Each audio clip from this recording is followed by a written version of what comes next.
Minggu ketiga kali ini masih dalam topik yang sama, yaitu penelitian tindakan kelas. Untuk minggu lalu kita sudah membahas mengenai konsep dasar dari penelitian tindakan kelas atau hakikat dari penelitian tindakan kelas, baik berupa apa itu PTK, kemudian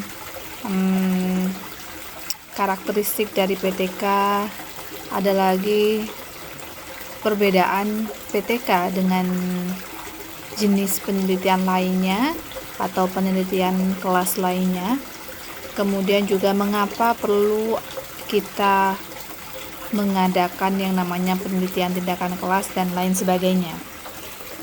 Kali ini kita akan membahas mengenai langkah-langkah dalam penelitian tindakan kelas, dan bahasan itu akan terfokus pada identifikasi masalah. Kenapa kita fokuskan pada subtopik identifikasi masalah?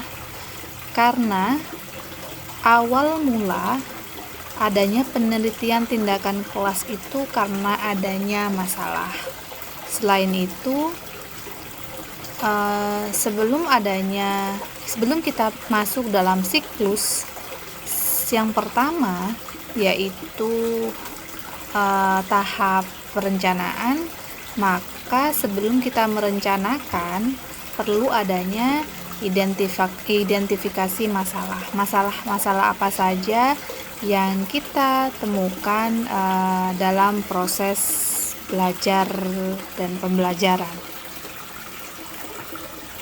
Baik, yang pertama kita harus tahu apa arti dari masalah itu sendiri. Masalah dapat diartikan sebagai penyimpangan antara yang seharusnya dengan apa yang benar-benar terjadi. Jika menurut kalian semuanya berjalan baik-baik saja, tidak ada penyimpangan, kemudian tidak ada pikiran atau apapun itu, maka tidak akan ada masalah. Nah, jika itu berjalan tidak seharusnya, maka berarti ada masalah. Nah, identifikasi masalah yaitu kita mencari kira-kira apa sih yang membuat sehingga terjadi adanya penyimpangan, sehingga terjadi adanya keresahan. Nah, itulah yang dinamakan identifikasi masalah. Oke, kita lanjutkan dengan masalah yang dapat dikaji melalui penelitian tindakan kelas.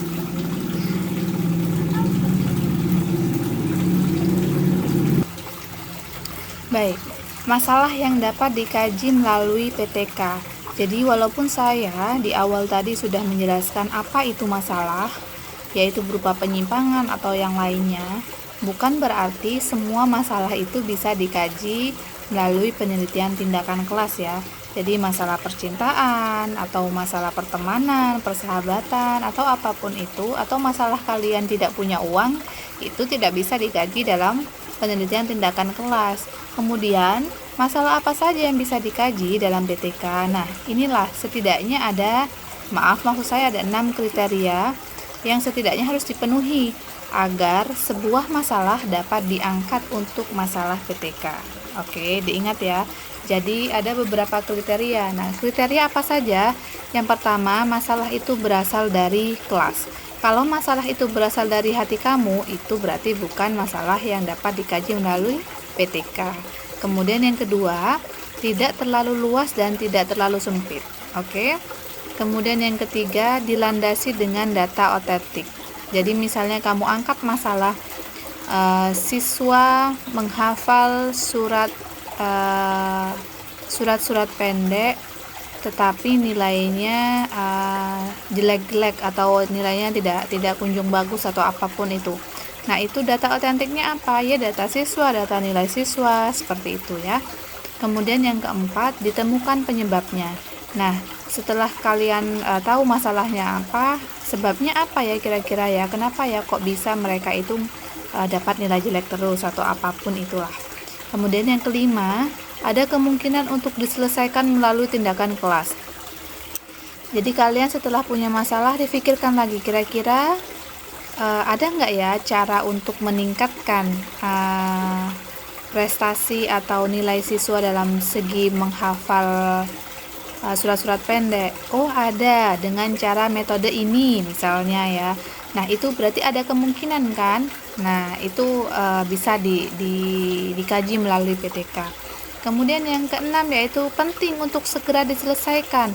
Nah, kalau misalnya anak ini surat-surat pendek aja nggak hafal, gimana mau menghafal yang lain? Oke, surat yang lebih panjang atau apapun itu, misal hafalan surat pendek merupakan prasyarat untuk naik kelas, misal seperti itu.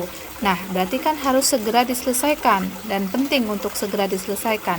Nah, berarti dari 6 kriteria itu, maka masalah itu dapat dikaji melalui penelitian tindakan kelas.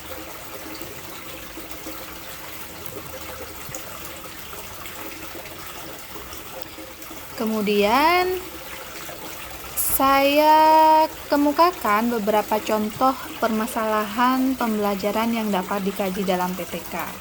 Nah, tadi sudah saya berikan contoh simple, satu contoh simple mengenai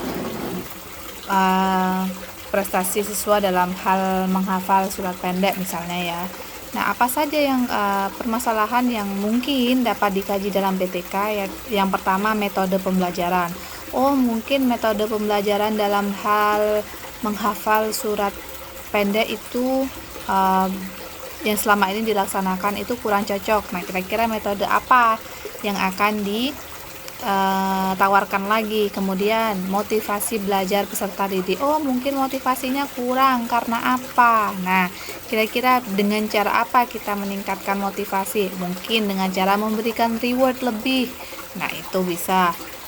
Kreativitas belajar peserta didik, model-model pembelajaran, keterlibatan peserta didik dalam proses pembelajaran, dan pendayagunaan lingkungan sebagai sumber belajar. Nah, ini bisa dijadikan contoh permasalahan pembelajaran yang dapat dikaji dalam PTK.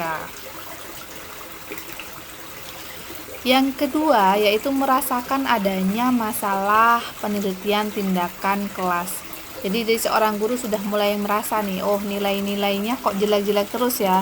Nah, sudah mulai merasa berarti ini ada masalah dari metode pembelajaran atau motivasi siswa atau yang lain. Salah satu cara untuk merasakan adanya masalah adalah bertanya kepada diri sendiri mengenai proses pembelajaran yang dilakukan dan kualitas hasilnya. Misalnya, misalnya nih, tadi nilainya jelek untuk menghafal surat.